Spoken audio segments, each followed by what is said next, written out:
訂機票2張 credit card 睇到，即係沖涼就要帶埋啦，去廁所又要帶埋啦。突然間幾廿歲人先嚟，即係呢個換晒啲性感三角褲喎，咁樣樣。Hello， 歡迎收睇男男女女加點情趣。Hello Kman，Hello Alison，Hello 又有我哋兩個咧陪住大家啦，喺呢個逢星期四嘅晚上10點鐘首播嘅時間，多謝你收睇。記住啦噃，請你 subscribe 嚟我哋 ETNet 嘅 YouTube channel， 咁我哋就逢星期四夜晚可以同你見面啦。嗱，我哋上一集咧開始咗呢一個關於出軌嘅話題啦，都真係反應相當之唔錯。原來大家都好好奇啊，起碼好奇想知道多少少關於呢一個話題嘅事。咁我哋都有預告過啦，今集咧就會講下究竟有啲咩嘅先兆，我哋可以估到究竟我哋嘅伴侶有冇出軌呢？或者如果你係出軌嗰個，你又有冇啲破綻係泄露咗你嘅天機嘅呢？好啦，10大先兆當中究竟包括咗啲咩呢？好多時候呢，就係嗰個出軌者啦，應該咁講。突然間你會聽到佢突然間要去 complain， 話我冇乜自己嘅空間，即係一講空間我要多返啲自己空間，你就睇到，咦？可能係即係佢要咁多空間做咩咧？係咪想容納多一個人咧？係啦，或者就係主要嘅意思就係話嗱，我而家去邊，你唔好問我啦，你唔好問我咁多，係咪啊？呢個係我個空間嚟嘅，咁樣樣空間都好闊嘅，你可以係間屋入邊嗰間房嗰個實際嘅空間，亦都可以係我想個自由度大啲嗰種嘅空間。係咁，通常咧。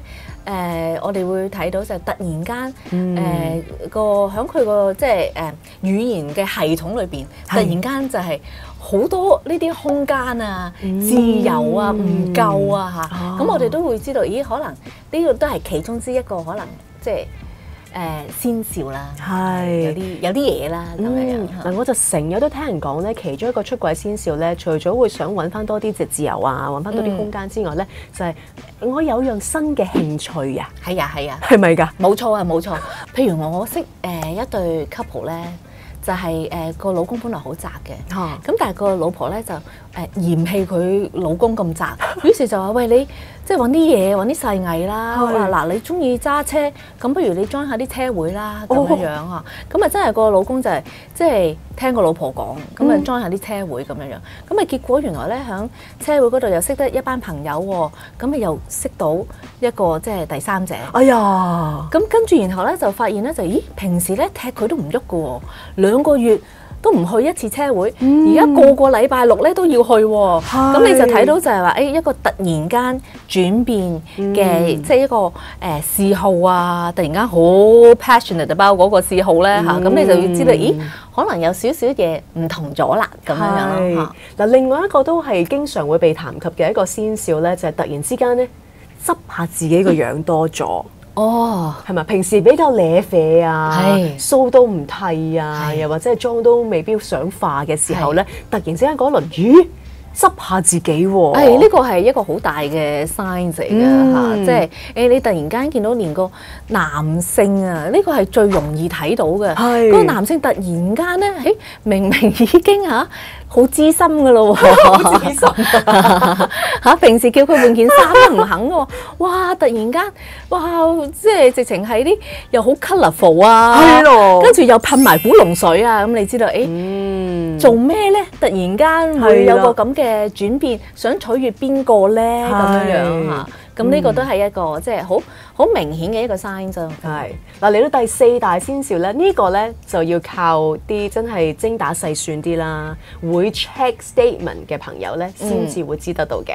係 credit card 咧，其實係一個好容易咧穿崩位嚟嘅，我想講嚇。咁我認識一對 couple 咧，就係個太太點樣係發現到個老公有嘢咧，就係真係個 credit card statement。咁個情況係乜嘢嘢咧？就係嗰個老公咧就有一個初戀情人，咁但係咧個初戀情人咧就即係唔知點樣咧，後生嘅時候就飛咗佢。咁好啦，咁啊跟住然後咧幾廿年之後咧個初戀情人係啊，揾翻佢喎，哇！一個未完嘅遺憾啊，咁樣樣嚇，咁突然間就即刻即係一撻即着啦。咁於是咧就開始就同個老婆去講啦，我覺得我自己冇乜自由啊，我冇乜空間啊，突然間咧我想去美國流浪啊，咁梗係唔係流浪啦嚇，咁去咗美國流浪，咁原來咧佢就係要同美國咧就即係同個初戀情人一齊去美國嘅，咁然後個問題咧就笨咗，點解咧？訂機票2張 credit card 睇到，所有嘢食嘢嚇，即係酒店啊嗰啲咧嚇，即係自己都開始走，係啊嚇！食嘢呢一個人會食到咁樣樣嘅即係價錢嘅咩？咁樣樣嚇，咁所以咧就係咁樣樣就係穿崩咗啦咁樣樣。我仲以為好似電影 Love Actually 嗰啲咁樣樣咧，即係知道自己個老公原來買咗條鑽石頸鏈，但係原來自己冇收過嘅，咁去咗邊度咧？都係可以透過呢個信用卡嗰張單咧，可以揾到少少嘅計仔，睇下自己嘅老公或者老婆有冇多咗啲唔應該嘅消費嘅。係。咁但係另外一樣嘢咧就係無故失蹤啦，又係另外一個嘅大先兆嚟嘅。哦，呢個係好呢個非常之 common 嚇，即係無故失蹤，突然間即係唔出現幾個鐘頭啊，揾佢咧又係即係完全唔覆啊，電話又唔聽啊，係啊，咁但係問佢嘅時候，佢就會覺得唔記得咗咁樣樣啦嚇，係啊，咁呢啲其實都係即係我覺得咧女性咧講真，其實個直覺咧都幾強嘅，都係嘅，即係當其實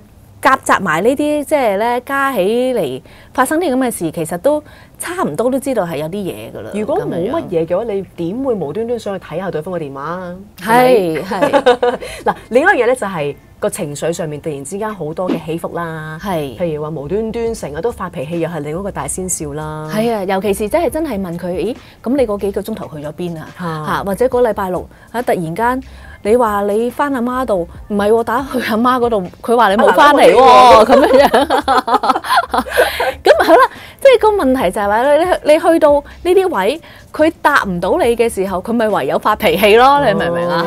咁可能就都係搬出嗰啲嘅語言啦，係嘛？即係喂，我個冇自由啊，冇空間啊，你問我咁多做咩啊？咁即係嗰啲啦。因為掂咗佢痛點啊嘛。係，佢解釋唔到嘅，係因為嗱，另外一個咧，我都知道都幾多人會用嘅，又係喺一個言語上面可以留意下嘅，就係啲你同我咧，都係分得好清楚。係，冇錯，係呢個咧就即係可能咧要係用心去聽嘅，你會睇到就係話。開始出軌咧，即係嗰個人咧，佢嗰個成個語言系統開始有啲唔同啦。即係以前就我哋係嘛嚇，咁但係咧開始咧，當佢一出軌嘅時候咧，佢其實潛意識嘅佢自己都未必係覺嘅，就變咗嗰個語言咧就會開始分你同我啦。即係譬如 for example 嚇，即係話啊，禮拜六你想唔想去嗰個舊同學嘅聚會啊？我就去㗎啦。你去唔去就你自己決定啦！突然間我同你係兩個 unit 啊，兩個好唔同嘅 unit 咋嚇，就唔係我哋啦咁樣。平時可能係禮拜六邊個生日會喎，我哋去唔去好啊？係啊，係冇錯。嗱咁除咗話喺語言上面咧，頭先提到啦，就係我哋會喺信用卡可能揾到啲玄機啦。係。咁但係另外一樣嘢咧，就係大家都會經常用到嘅手機，又係另外一個嘅大先兆嚟嘅。係。會唔會嗰排機不離手多咗咧？哦，我諗機不離手嘅呢個頻密度可以係即係沖涼就要帶埋啦，去廁所又要帶埋啦，係咪？嗱，其實有兩個原因嘅。第一就係佢真係要即係同對方日理萬機，係啦，佢一次同都喺 BBG 係咪好掛住你啊？咁即係嗰啲咁啦嚇。咁二來佢其實係即係呢個係一個好大嘅破綻㗎嘛，留喺度好有危險㗎喎。因為你會睇啊嘛。係啊，因為你會睇啊嘛，佢會覺得咦個風險太大，即係所有呢啲嘅即係咁大風險嘅嘢都係要即係更新嚇咁樣樣。沖涼都帶埋去就真係，咦係咪真係追劇先？係啊，其實呢個已經係講真好講唔過去啦。即係如果正常嘅時候係咪嚇？嗱，講到啲親密啲嘅嘢咧，即係始終出軌。首先我哋上一集都有講過啦，出軌嘅定義可能係情緒上面你已經情歸咗另外一個人啦，亦都係喺肉體上面你同其他人發生咗性關係啦。咁嗱，去到呢個位，又點可以唔講下啲內衣褲咧？係嗱，平時真係得你同我，可能對咗幾廿年嘅話，你真係着乜都冇所謂啦。係啊，都冇所謂啦。你會見到，咦，好似嗰啲內衣褲穿晒窿嘅咁嘅點啫？咪又係褲一條。係啊，但係如果見到咧，即係呢個其實都係一啲好 subtle 嘅 sign，都可以去留意下。突然間幾廿歲人先嚟，即係呢個換晒啲性感三角褲喎，咁樣做咩啊？咁樣咁你會睇到即係，咦，仲要好多花啊，仲要可能係粉紅色啊，男士喎，講男士內褲，你有冇可能你就見到，咦？佢有咩咁嘅需要咧？你俾邊個睇先？俾邊個睇咧？或者其實嗱，我哋好似講成日都好似講，淨係好似男士出軌咁，其實唔係嘅。而家嘅呢個世代，我哋睇到就係好多都係女士嘅出軌都 common 㗎，都多㗎嚇咁樣樣。咁可能突然間即係成套戰衣 cosplay 咁樣端，但係又唔係 cosplay 俾你哋睇喎。係啊，即係又有 lace 又有食，咁你會睇到就係呢啲 signs，可能佢需要一啲新嘅刺激啦，或者佢可能要俾人睇到一啲新嘅，即係煥然一新嘅一啲嘅視覺效果啦。咁呢啲其實都係一啲即係都幾明顯嘅 sign 嚟嘅。係啊，嗱咁當然最後啦，我哋講到10大先兆，最後呢個先兆梗係最明顯嘅先兆啦，就係究竟佢有冇人哋其他人加入咗你哋嘅性關係呢一個嘅圈入邊呢？就係其實你哋自己本身個性關係係點樣樣呢？其實我哋去講呢，就係話，即係嗰個性嘅頻密度咧嘅改變嚇，其實都可能係有一啲嘅即係要注意嘅地方啦。個性嘅頻密度嘅改變係咩咧？可能突然間佢性慾大增喎，係啦，唔一定係因為冇㗎喎，係啊，唔一定係冇㗎，或者當然啦，去到另外一個 extreme 就係開始即係掂都唔掂啦咁樣嚇，因為喺出邊已經消耗晒啦，係啦咁樣嚇，可能揸乾揸淨，咪係咯，咁所以就係即係一啲咁嘅情況咧，就係嗰個性嘅頻密度轉變咧，都可以係一個即係先兆嚟嘅咁樣。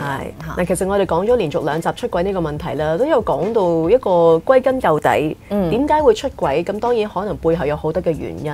咁但係要行到出軌呢一步呢，都之間有好多唔同嘅 steps 係可以做咗先，去修補咗個關係，先至行到去出軌嘅。譬如會唔會係選擇同個伴侶去傾咗先，而唔係話純粹純出氣嘅方法，我用行動話俾你知，原來我不滿呢？係啊，即係當然呢樣嘢我哋係非常之唔鼓勵，因為呢個即係是但一方出軌呢，其實對個關係呢，其實係好大傷害嘅。出軌嗰個未必感覺到，被出軌嗰個佢要去處理嘅情緒啦，嗰個關係啦，所有嘢佢即係點樣再去面對呢個人啦？點樣再同佢係有親密嘅關係呢？呢個其實係即係要一連串嘅嘢咧，去處理嘅咁樣樣嚇。咁當然我哋其實係唔鼓勵。咁但係個問題就係話，我哋而家身處呢個世代咧，就真係越嚟越普遍啊！太容易啦，太容易，尤其是即係而家嘅即係交友 Apps 啊，咁即係咁隨手可得啊，係啊，冇錯嚇。咁但係我哋即係都好希望去即係去同大家去分享啦。當然，我哋即係覺得預防永遠係最好嘅。係嘅，係即係唔好等到有出事嘅時候先，哇！我哋去傾我哋有咩問題。咁當然我哋見到有成功嘅個案嘅，即係大家可以去跨越咗，而真係將嗰件事係抌低，即係 bury 咗佢，即係完全係賣咗佢，然後我哋當係一個重新嘅新嘅關係去經營。咁有嘅，但係要花好多嘅時間，同埋要互相都要有個咁樣嘅即係睇法，同埋咁嘅心先得咯，咁樣樣。咁但係即係有一啲嘅情況就係我哋好希望就係響即係有問題嘅時候，大家去傾啦。咁同埋最緊要嘅就係話，無論係即係出咗事又好，或者係真係有問題嘅時候，最緊要有一個步驟。我經常都去睇返，即係我哋即係我啲朋友有咩事嘅時候，唔好即係唔好公開去講。即係有好多咧。即係嘅我見到有一啲出軌嘅或者出事咧嘅關係啦嚇，佢突然間發現可能個丈夫嚇或者係個太太嚇出軌，佢好嬲，咁即刻喺個 Facebook 嗰度或者係 social media 講晒出嚟。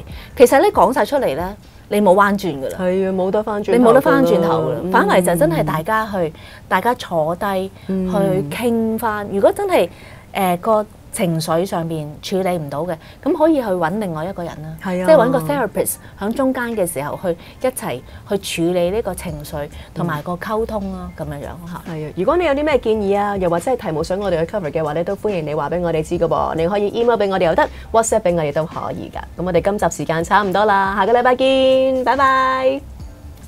如果想緊貼最新最齊嘅生活消閒資訊，即刻下載 ETNet 財經生活 App， 或者上etnet.com.hk 睇啦。